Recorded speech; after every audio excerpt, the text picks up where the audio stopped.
Jérémie, il avait une vision plus globale aussi. Jérémie, il avait une vision globale. Même les rois et les prophètes qui étaient proches des rois, qui soutenaient les rois, je pense que oui. Mais Jérémie, il y a une différence. C'est que lui, il a vécu dans sa vie personnelle ce que l'homme Israël va vécu au collectif. On continue. 37. Qu'est-ce qu'il y en est pour l'homme? Et à faire. On arrive à l'homme. Alors pour arriver à l'homme, on va prendre là le makor numéro 9. Tout ça, c'est oral, le makor numéro 9. Alors c'est une Gemara que tout le monde connaît, mais on la répète parce que là on va véritablement bien comprendre. Talmud Babli, Masechet Nida. Dans la Gemara, le traité Nida, page Lamed. Lamed c'est très important, ça veut dire enseigner, étudier. Darash Rabbi Shamlai. Rabbi Shamlai nous explique. Lema Avla Dome Bemeimo. À quoi ressemble l'embryon dans le ventre de sa mère? Les Pinkas chez Mekupal, à un parchemin replié sur lui-même. Umunar Yadav al-Shetzedav. Il repose ses deux mains sur ses deux tempes. Shte Atilav Ashte Arkavotav. Ses deux aisselles sur ses deux genoux. Ou Shte Akavav et ses deux talons Ashte Agavotav sur son arrière-train. C'est-à-dire mamash, la position fétale. Cette position, on l'a découvert au niveau de la science il y a 100 ans. Ce texte date il y a 2000 ans. C'est-à-dire, maintenant, ce qui est important de savoir, c'est que c'est pas... Il y en a une personne, un élève, il m'a posé la question, il fait alors maintenant qu'on sait, parce qu'on voit ça avec l'ultrason, etc., alors on n'a plus besoin de cette Gemara. Chaz v'shalom. Maintenant on arrive à comprendre que la Gemara ne voulait pas enseigner le côté physique de la position fétale, mais la raison métaphysique de ça.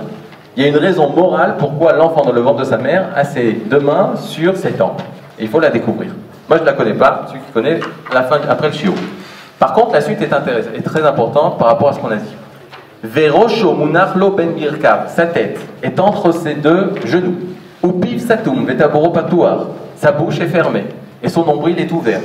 Veochel mimash imo ochelet, il mange ce que sa mère mange. Veshota mimash imo shota, il boit ce que sa mère boit. Veno motzirei, il n'y a aucune psolette, aucun détritus qui sort de lui. Shema yaharog et imo, de peur qu'il entraîne la mort et pas la vie. Vekevan sheyatsa leavir haolam, et puisqu'il vient à naître, Niftach hasatum, nistama patouar. Ce qui était ouvert se referme et ce qui était fermé s'ouvre. Sheil maleken et noyachol lichyot. Si ce ne se passe pas, alors il ne pourra pas vivre. Afilu sha'achat, même un seul moment. Vener daluklo al rosho, vetsofeo mabit misof haolam vatsofo. Et une lumière est au-dessus de sa tête, une bougie éclairée au-dessus de sa tête pour voir du bout du monde, d'une extrémité du monde à l'autre. Umelamdim oto kol haTorah kula. Et on lui enseigne toute la Torah. Et puisqu'il vient à naître, Bamalar, vient un ange, Ustaro Alpiv, et lui donne une frappe sur sa bouche, il lui fait oublier toute la Torah. Et quel est le serment qu'on lui fait sermenter? Soit un tzaddik, ne soit pas un rachat.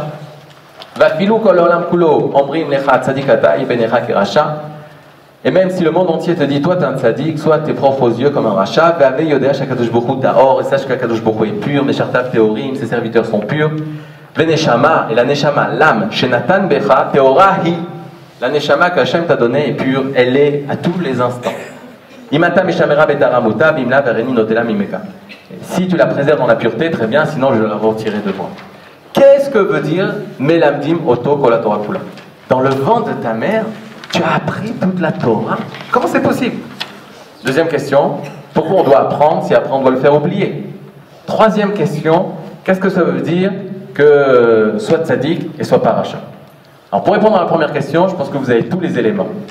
Qu'est-ce qui se passe dans le ventre de la mère? L'embryon, qu'est-ce qui se passe? Qu'est-ce qui se passe l'embryon? Il vit avec sa mère, mais pendant 9 mois, qu'est-ce qui va se passer? Il se développe, il va grandir, il va être formé. Ça s'appelle Melamdim Oto Kol haTorah Kula. Ça s'appelle, on lui enseigne toute la Torah. La formation de l'enfant de le ventre de la mère, ça s'appelle enseigner la Torah. L'enfant juif? Tout, il a fait, bonne question. C'est pour ça qu'il y a marqué, je pense, Ema Vlad. Pourquoi l'embryon Bemeimo? On aurait pu dire l'enfant juif, Vlad Israël. On peut dire des choses comme ça. Non. Tous les enfants dans les embryons de sa mère, le fait d'être développé, il apprend toute la Torah. Une des Torahs qu'on lui enseignait, c'est la parole. D'accord? Dans le ventre de la mère, on enseigne la parole. C'est vrai ou c'est pas vrai ça? Je répète, dans le ventre de la mère, on lui enseigne la parole. C'est vrai? Non. Qu'est-ce qu'on lui fait? On lui met tout le système au niveau du corps, au niveau de la matière, le cerveau, la bouche, la respiration, etc., pour pouvoir arriver à parler. Mais où est-ce qu'elle est la parole? Elle est aussi en lui, mais on ne la voit pas. En potentiel. Elle est comme morte, mais on ne la voit pas. Mais tout est fait à l'intérieur même du ventre de sa mère.